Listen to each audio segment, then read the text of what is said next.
hadirnya sektor pariwisata di NTT, khususnya di Flores, itu bisa mendongkrak perekonomian masyarakat. Tapi kalau yang bekerja di TNK, yang bekerja sebagai ABK, bekerja sebagai kapten kapal pinisi, tukang masak di kapal pinisi, itu adalah orang-orang luar Flores, luar NTT, berarti sama saja tidak membawa perubahan ekonomi secara signifikan terhadap masyarakat Manggarai khususnya. Jadi percuma saja kalau Labuan Bajo mau dijadikan calon ibu kota provinsi Flores, sementara yang menguasai Labuan Bajo adalah orang luar Flores. Dampak ekonomi dari wisata untuk orang Flores apa? Khususnya orang Manggarai apa?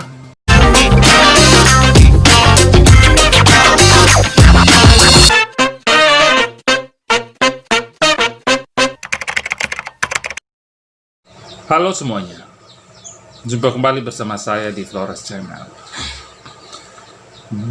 Beberapa belakangan hari ini grup-grup di Flores itu ramai berbincang tentang calon provinsi Flores, ramai berbicara tentang pembentukan provinsi Flores. Yang menjadi isunya di sini adalah soal calon ibu kota provinsi Flores. Setiap daerah di Flores, setiap kabupaten di Flores, setiap kota di Flores menginginkan supaya kotanya menjadi calon ibu kota provinsi Kepulauan Flores. Salah satu yang santer didengarkan adalah Labuan Bajo. Banyak masyarakat yang mendukung supaya Labuan Bajo menjadi calon ibu kota provinsi Kepulauan Flores karena dengan alasannya bahwa Labuan Bajo kan menjadi ikonnya Flores karena dia sudah menjadi destinasi wisata go internasional. Setelah saya cari amati, Labuan Bajo ini tidak luas sekali sama seperti Embai atau Maumere gitu. Kotanya juga bergunung-gunung, berbukit-bukit, tidak rata juga. Padahal kita mengharapkan supaya calon kota itu adalah kota yang rata dan luas.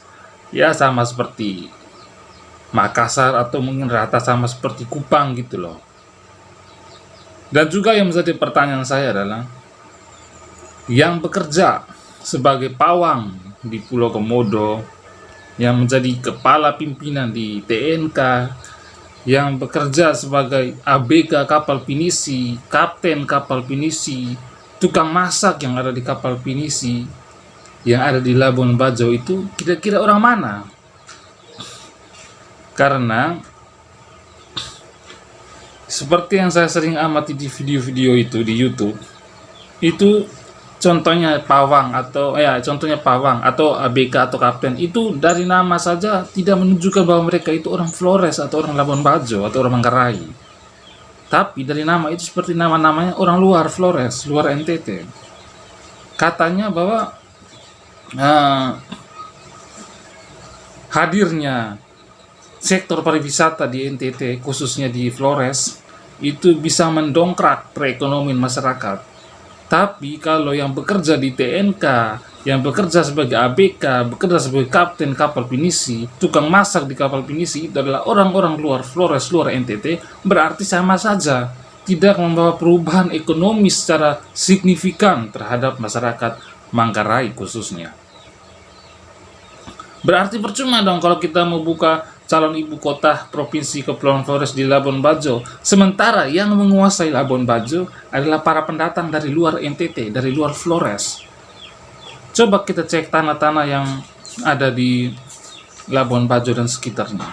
Itu rata-rata tanah-tanah itu sudah dijual ke orang-orang luar. Nanti penduduk aslinya tinggal di mana? Nah, nanti penduduk aslinya tinggalnya di belakang-belakang, di gang-gang sempit. Sementara yang duduk, yang menginap, yang tinggal, yang menetap di tempat-tempat strategis itu adalah orang-orang luar. Orang luar yang menikmati tempat-tempat strategis, membuka usaha warung, kios, toko, bengkel, dan lain sebagainya. Sementara kita penduduk aslinya tinggalnya di gang-gang sempit, di lorong-lorong kecil, di belakang-belakang, di area pegunungan-pegunungan.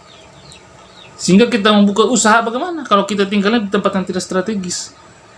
Kita jual tanah ke orang asing, orang luar, Mereka buka usaha, kita datang belilah usaha-usaha mereka di situ, belilah barang-barang di toko mereka atau makan di warung-warung mereka. Sementara kita tidak sadar kalau tanah yang mereka punya sekarang itu adalah tanah milik kita.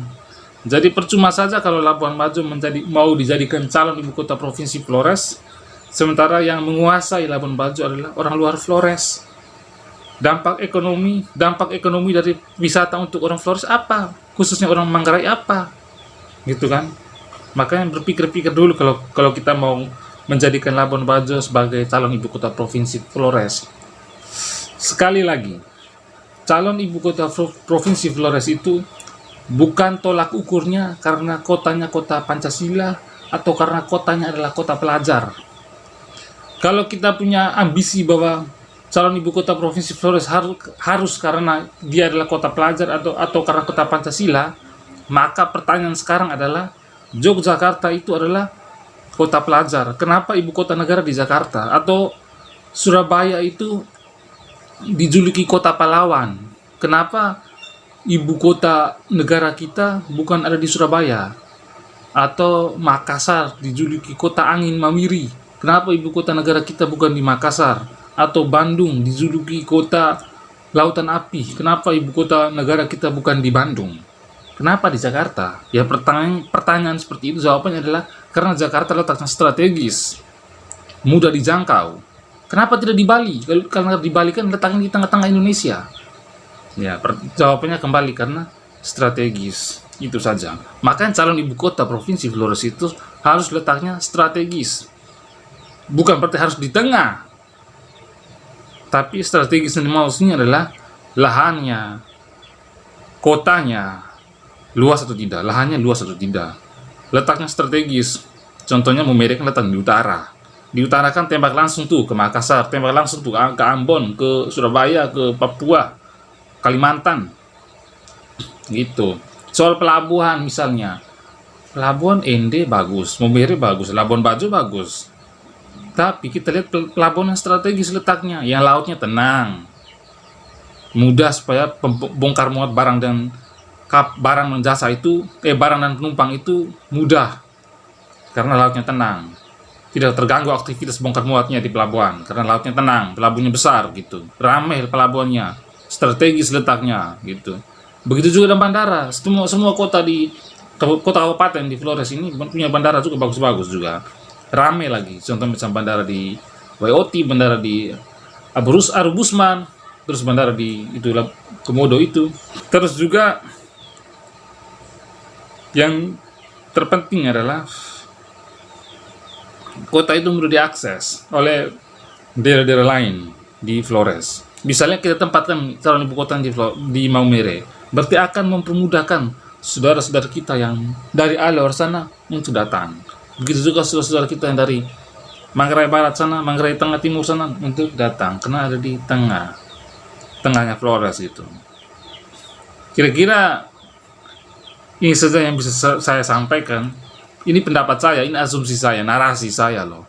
Dari kalau Anda punya pendapat yang berbeda dengan saya hargai dan silakan tulis di kolom komentar.